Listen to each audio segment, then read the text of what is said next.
रहमानिर्रहीम अस्सलाम वालेकुम। Finger chips लेकर आई हूँ। बहुत ही मज़ेदार सी यूनिक सी रेसिपी है।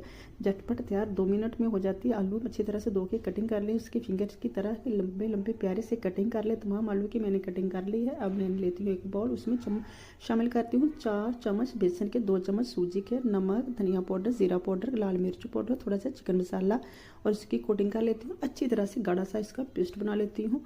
और इसमें मैं शामिल करती हूँ फिंगर चिप्स के आलू, जिस तरह से मैंने कटिंग की हुई थी।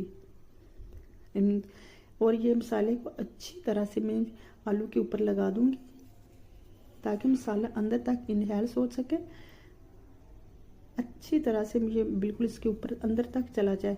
ऑयल मैंने पहले से गर्म होने के लिए रख दिया था, लो से मीडियम फ्लेम पे। उसमें शामिल कर दिए ये फिंगर चिप्स और बनकर हो चुके हैं तैयार। मज़ेदार से झटपट तैयार फिंगर चिप्स।